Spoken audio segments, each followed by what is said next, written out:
નમસ્કાર મિત્રો, સ્વાગત છે તમારું આપ સૌની સિયારી channel Nikunj Parmar news YouTube ચેનલમાં. હું નિકુંજ પરમાર આપ સૌનું તહેદિલથી આજના વિડીયોમાં સ્વાગત કરું છું. મિત્રો, આજના વિડીયોમાં ચર્ચા કરવાના છીએ ગુજરાત રાજ્યના પેન્શનમાં આજ તારીખ 19/11/2025થી થયો આટલો વધારો જાહેર. મિત્રો, તો તમે ચેનલમાં નવા છો, ચેનલને સબસ્ક્રાઈબ કરી લો, વિડીયોને લાઇક કરી લો. તમને અમારી આ ચેનલ પર સરકારી કર્મચારી, નિવૃત્ત કર્મચારી, પેન્શનધારક બાબતે હરેક અપડેટ મળતી રહેશે. તો આપણી આ ચેનલ નિકુંજ પરમારની યુટ્યુબ ચેનલને સબસ્ક્રાઈબ કરીને બેલ આઇકન બટન દબાવવાનું ભૂલશો નહીં. મિત્રો, તો ચાલો જાણીએ વિગતવાર માહિતી. મિત્રો, તો 8મા પગાર પંચ. કેન્દ્ર સરકારે લાખો કર્મચારીઓ અને પેન્શનો માટે 8મા પગાર પંચની રચનાને મંજૂરી આપી દીધી છે, પરંતુ પ્રક્રિયા હજુ સુધી આગળ વધી નથી. પરિણામે 8મા પગાર પંચ સમયસર લાગુ કરવું મુશ્કેલ લાગે છે. જોકે સારા સમાચાર એ છે કે 8મા પગાર પંચનું સીપીસી અપડેટ અનુસાર વિલંબ થાય તો પણ કર્મચારીને કોઈ નુકસાન થશે નહીં. તો મિત્રો, મળતી માહિતી મુજબ 8મો પગાર પણ લાગુ થતાં ઘણો સમય લાગે તેવી શક્યતા જોવા મળી રહી છે. પરંતુ કેટલો પણ સમય લાગે છતાં પણ સરકારી કર્મચારી અને પેન્શનધારકોને વિલંબ થશે પણ નુકસાન નહીં થાય. મિત્રો, કારણ કે સરકાર સીધા તમે જાણો છો તે લાગુ તો દાખલા તરીકે 2016 હતું એ 14માં રચના કરવામાં આવી, પણ જાહેર થઈ 2016માં. તો મિત્રો, તે 2 વર્ષનો જે ડીઆર હોય મોંઘવારી બધું સંપૂર્ણ તેમને મળી ગયું હતું. તેવી જ રીતે મિત્રો, આ વખતે પણ કેન્દ્ર સરકારના જે કર્મચારીઓ છે, પેન્શનધારક મિત્રો છે, તેમને પણ આ વખતે જે પણ મળવાનું છે પૂરા ટાઈમસર મળશે. થોડી વાર લાગશે પણ તેમને નુકસાન થશે નહીં. મિત્રો, તો પગાર પંચ પ્રત્યે કર્મચારીની અપેક્ષા વધુને વધુ તણાવપૂર્ણ બની રહી છે. આ દરમિયાન 8મો પગાર પંચ એક મુખ્ય અપડેટ સામે આવી છે, જેમાં કહેવામાં આવ્યું છે કે 8મો પગાર પંચ મોડું લાગુ કરવામાં આવે તો પણ કર્મચારીઓને કોઈ નુકસાન થશે નહીં, અથવા બીજા શબ્દોમાં કહીએ તો કમિશનની ભલામણો જેટલો વધુ વિલંબ કરશે તેટલે વધુ કર્મચારીની પેન્શનને ફાયદો થશે.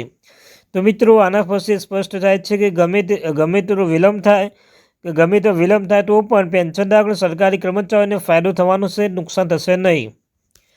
આટલા પગાર ગરબાડા ભથ્થા ઉમેર કરવામાં આવશે. મિત્રો, તો ચાલે એક ઉદાહરણ સમજીએ. ધારો કે કર્મચારીનો પગાર આવતા વર્ષના જુલાઈમાં તેમના ખાતામાં જમા થવા લાગે છે, તો તેમને જાન્યુઆરી જૂન સુધીના બાકી પગાર ઉમેરીને ચૂકવવામાં આવશે. આ બાકીની રકમની ગણતરી વધેલા મૂળ પગાર અને મૂળ પગારના આધારે ગણતરી કરાયેલા ઘરભાડા ભથ્થાને ઉમેરી કરવામાં આવશે. મિત્રો, સંપૂર્ણપણે ગણતરીને ઉદાહરણ સાથે સમજો. જો 8મો પગાર પંચ ફેક્ટર 2.47% વધારો કરવાની ભલામણ કરે છે, તો કર્મચારીના લઘુત્તમ મૂળ પગાર 18,000 રૂપિયાને વધીને 14,000 મિત્રો, કર્મચારી લઘુત્તમ પગાર 18,000 રૂપિયા વધારીને 44,460 રૂપિયા થશે. આનો અર્થ એ છે કે કર્મચારીના મૂળ પગાર 27,460 રૂપિયાનો વધારો થશે. જોકે કર્મચારીના મેટ્રો શહેરમાં રહે છે તો તેમને મૂળ પગાર 30% ઘર ભાડા ભથ્થું મળશે, અને આનો અર્થ એ થયો કે 13,338 રૂપિયા વધારો થશે. જોકે પરિણામે મહિને કુલ 37,758 રૂપિયાનો વધારો થશે. મિત્રો, તો કર્મચારીના પગારની ગણતરી આ રીતે કરવામાં આવશે. જાન્યુઆરીથી જૂન 6 મહિનાની રકમ લગભગ 2,26,788 રૂપિયા થશે. જે મુજબ જુલાઈ કર્મચારીનો પગાર 44,460 રૂપિયા પ્લસ 13,338 રૂપિયા 57,758 રૂપિયા હશે. જોકે હવે તેમાં અમે 2,26,788 રૂપિયાનું બાકી લેવાનું ઉમેરે છે. તો જુલાઈમાં તમારા ખાતામાં કુલ રકમ 2,84,586 રૂપિયા થશે. ભલામણના વિલંબ થતાં રકમ વધશે. ડીએ પણ આમાં પરિબળ છે, જેને ગણતરી માટે શૂન્ય રાખવામાં આવી રહ્યું છે. પગાર 6 લાખથી વધુ કેવી થશે? કર્મચારીના મૂળ પગાર જેટલો ઊંચો હશે તેટલું આ રકમ વધુ હશે. જો કમિશનની ભલામણ કરવામાં 18 મહિના સમય લાગશે તો કર્મચારીને વર્ષ 2 મહિના 2026માં 12 મહિના 2027માં 4 મહિનામાં ઇરેજ મળશે. જોકે 16 મહિના થશે ત્યારબાદ લઘુત્તમ વેતન ધરાવતા કર્મચારીને 6,04,800 રૂપિયા રકમ મળશે.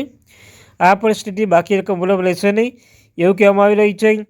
જો 8મો પગાર પંચ ભલામણો સીપીસી અપડેટ ડિસેમ્બરમાં હશે તો સરકાર ખરેખર જાન્યુઆરી પગાર લાગુ કરશે. જે પગાર પંચ અમલીકરણને મહિનામાં જે સ્થિતિ છે. મિત્રો, આવી સ્થિતિમાં કર્મચારીને કોઈ બાકી રકમ મળશે નહીં અને તેને ફક્ત 57,758 રૂપિયા મળશે. મિત્રો.